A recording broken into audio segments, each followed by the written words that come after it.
Hi everyone, I'm Adrienne Everheart. I am a feminine energy dating and relationship therapist. I help women get in touch with their natural feminine energy so that they can have a better relationship with the man in their life and also a better life for themselves. Just getting in touch with your feelings and your body, understanding that this is actually what a man wants to hear from us instead of thinking, doing directions and things like this.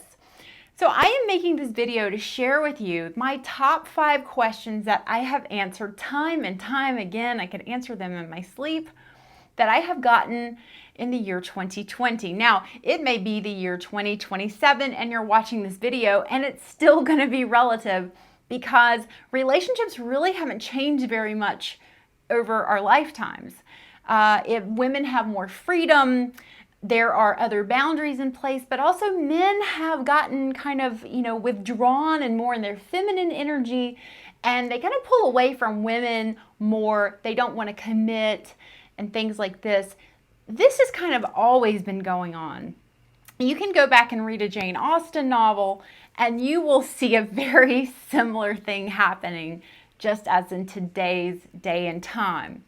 Now we have some new things that are causing problems, such as viruses and all sorts of other things, but mostly women have found a place of power again. So for hundreds of thousands of years, women had to, for their survival, they had to be nice to a man. And I want you to really, let that sink in. There's my computer. I want you to really let that sink in, what it meant for a woman to survive. It meant being nice to a man and kind of going along with something and not really, causing a big problem and, being seen, not heard. So many terrible things women in the past have had to endure. We still have a lot of those things. We are not going to lose this quickly just because it is, we are in modern times. Your grandmother maybe had the choice for birth control. She maybe didn't. So you see, we really haven't evolved that much so fast. But what happened is we made a huge leap from being really passive and having to be nice to a man in order to survive to being a ball buster, to being very much in charge of ourselves and thinking, action, doing. And the problem is that this creates a problem with the masculine feminine polarity, this natural exchange of energy that men and women have. This is never going to go away because you are uniquely feminine and he is uniquely masculine, and you like masculine things. You like what he can do for you, you like how he can protect you, and you like what he can do to you, specifically in the bedroom. You don't really want a feminine energy guy in the bedroom. You don't want a feminine energy guy answering the doorbell if someone knocks on your door at 3 a.m. You want your guy.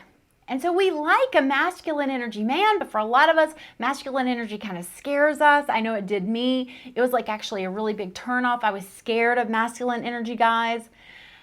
I was kind of drawn to more these kind of soft-hearted, soft-spoken, gentle guys. And I want to tell you, my husband, pictured right there. My husband is really a gentle guy, but he is also very much strong and masculine. So he's a really nice mixture. So I'm going to get right to it. Now that you understand feminine energy, you know what I'm here doing for you. I give you a way to tap into your feminine energy so that you can begin to express yourself differently in the relationship and begin to evolve with your guy. So we're so focused, masculine energy is focused on he needs to change, he needs to do this. And what I really get you to do is we work on you, we work on your energy. And you're not doing this to like change for the man, you're doing this for you. You're gonna do this for you because you're gonna feel better. And if your relationship feels better and your relationship gets better and you're happier, then everybody's winning. And that's where I really wanna get you to be. So I'm going to talk about my top 5 all-time questions, but especially this year I've had a lot of these questions. And I'm just going to go through them, okay, girls? You ready? It's going to be speed Q&A, and I'm a talker. All right, here it goes. The first question that I get all the time is, he hasn't called. He hasn't called, what should I do? It's my birthday and he hasn't called, or it's his birthday and we broke up and he hasn't called. It's been 2 weeks and he hasn't called. I really want to let him know how great he is and how much I like him and that I miss him and I had a really great time and maybe I did something wrong. Bottom line is, whatever your story is, the story doesn't matter. Okay? Your story, your long story of how you met and what he did and his mom was there and you met his grandma, and it doesn't matter. And you know what I'm talking about. The story doesn't matter. All that matters is he is either moving towards you or he's moving away from you. There's no in between. Moving towards you, moving away from you. If he is moving away from you because he's not contacting you, this is where you have to let that man show you what he can or cannot do. It's that simple. In dating, in marriage, what he can or cannot do. Now, if you guys are committed and you've been together a good long while and you've had like a little bit of a fight or whatever, don't use this rule, because you guys are already past dating and you're into the world of we are each other's responsibility. We look out for each other. To which you would then just check in with the man and say, hi, I miss you. I miss connecting with you. It would feel really good to talk. What do you think? We put the ball back in his court to make the decision to be the man. If you're dating and he has not called, in my ebook, 500 Ways to Talk to a Man, I talk about sending the little ... question mark. And that's if you've had a couple of dates and things have gone really good and then the guy just disappeared. All right? But I want to tell you, this is going fishing. And I don't really believe in going fishing with a man. But if you must, and you're ready to have him say, hey, sorry, I've been really busy, super busy, so great to get together with you, but can't. If you're ready for that sort of answer, do it. But you got to do this with no outcome, all right? So that was question number 1. Question number 2, how do I use law of attraction to get a guy? It's this easy. You have to find what feels good. You have to find what feels good, write about it, talk about it, focus on it. It's that easy. So if, let's say you want to have a great dinner with your partner and they're coming over tonight and you're going to celebrate or whatever it is, it feels so good to have a warm, loving person in my life. It feels so good to be surrounded by love and comfort and company. Oh, it feels so wonderful to just be at home and be surrounded by so much love and have this wonderful relationship unfolding and blossoming. And if that doesn't work, you can always, or if it doesn't feel right to you, rather, you can always use something along the lines of, wouldn't it feel great if? Or what if I open my inbox and there are 10 new messages from some great guys? What if I had so many guys to date that I actually didn't know which one to date when? All right, so use what if, or wouldn't it be great if, or I feel, and it feels so good. And you got to tap into that feeling good mojo. I talk about this in the ABCs to Get Him program, how I used to have a conversation with my not yet husband. I would be in the shower, kind of short on time, and I would have this pretend conversation with him about things we were doing with our day. And it's amazing. It's really remarkable how much life imitates this law of attraction stuff on so many levels, especially manifesting my wedding and the exact location of my wedding. All right.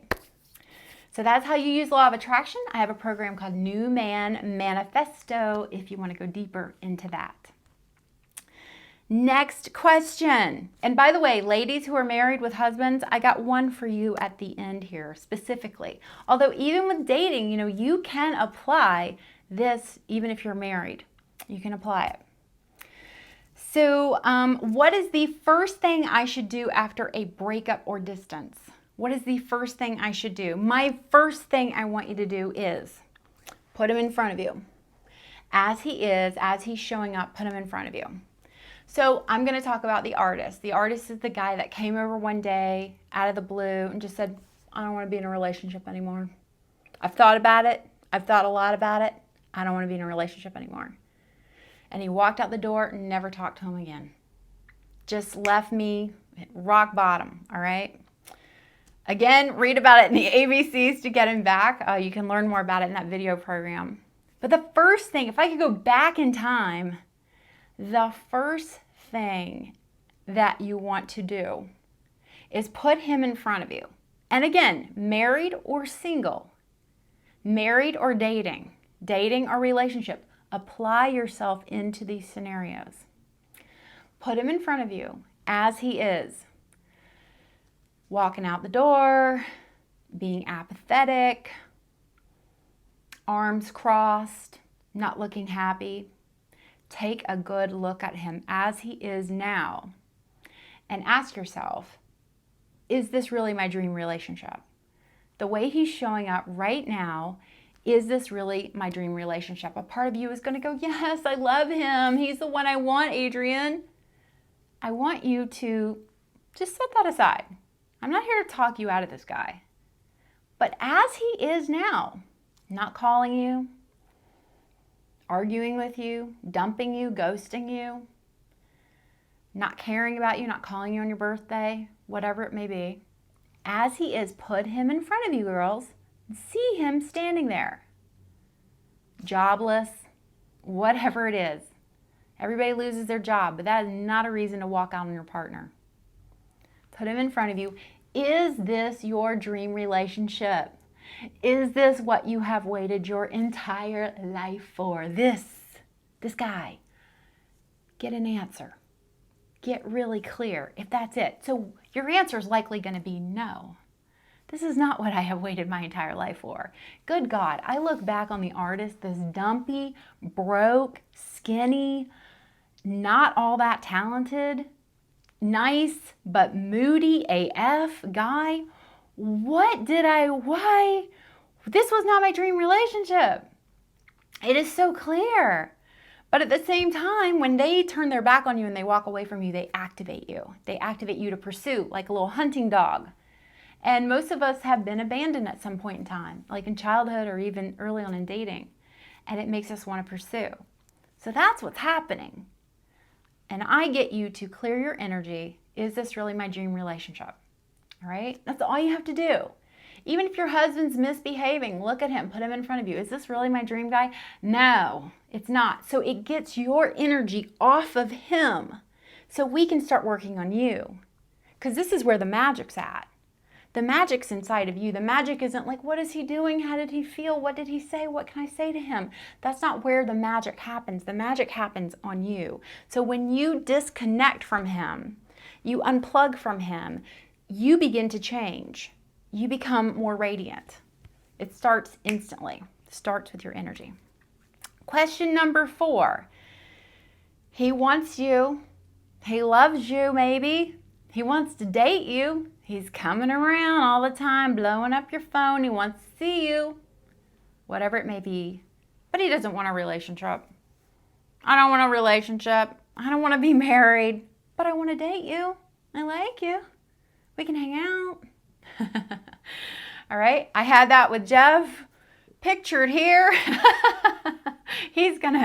I hope he's okay with it. But I had that with Jeff. I remember, we would see each other every, I think, Tuesday and Thursday, spend the night Thursday, Friday, or something like that. See each other 2 days a week. And I lived my life for those 2 days. And I hated it. I felt like I was on a relationship diet. All right? So, when this is happening, you got to get grounded in what you feel. This feels bad. This feels awful. I want to be in a relationship. I love dating you too. This feels so amazing. Your warm arms, it feels so good on me, and your kisses, and we make love, and it's the best feeling. Okay, so talk to him about what feels really good. Oh, it feels so good. Don't say like, when you do this, when you are this way, you are so great. You are so wonderful. There was a girl on iHeart Love Academy. She wanted to send her guy a message. And it was all like, you are such a great guy. You have influenced me so much in my life. You have been such a great friend. And I wish you and your family the best. And she said, how are my feeling statements? And I said, what feeling statement? There's no feeling statement. It's all about the guy. So You got to tell him how this feels. Oh, baby, it feels so good to be all wrapped up in your arms. It feels so good to visit and everything, but I want to be a wife one day. I've been a girlfriend before, and I know how that goes, and I want to be a wife someday. I don't want to put any pressure on you or the relationship. And he goes, what, should I ask you to marry me right now? And you can say, well, is that a proposal? Joke about it. And say, well, yeah, I want to be a wife someday. And if he says no, I don't want you to be like, fine, that's it, it's over, I'm walking out. I mean, you can if you want to. But I would much rather you say, okay, I accept your no. I'm going to keep my options open. I'm going to keep my options open, which means I'm going to start dating other guys because I want to be a wife. And he's going to go, not with me. You're not going to do that with me. And you go, oh my God, I'll miss you so much. Bye. And about 2 weeks later, he's going to go crazy and come back and claim you or not. But you find out. You find out. All right, girls? On my blog, I have a brand new, on my website, I have a brand new blog about walking away. Go check it out. All right. Last question. My husband shows no affection for me. My husband has stopped showing affection for me. What can I do? He's not interested in me. He sleeps on the couch. He's on his phone all the time. I think there's somebody else from work he's talking to or texting with. I went on his computer and I found that he had been on this other site. I hear about it all the time. It's devastating to be in love and be committed and someone, kind of be pulling away from you. So my answer to you is this. You have got to change your routine. Change how you're doing everything. Change your hair, change how you drive home, change which hand you brush your teeth with, change the furniture in your house, change up your life. Get out of your routine. Number 2, no focus on him for 2 weeks. For 2 full weeks, zero focus on him. No criticizing him, no telling him what to do, nothing like this. All right? You got to do that for 2 weeks. You got to peel your energy off. All right, girls, that's my top 5. I love you all. Happy New Year. And I look forward to seeing you next year. Mwah. I want to hear from you in the comments. Smash the like button if this has helped you. I'll talk to you soon. Bye-bye.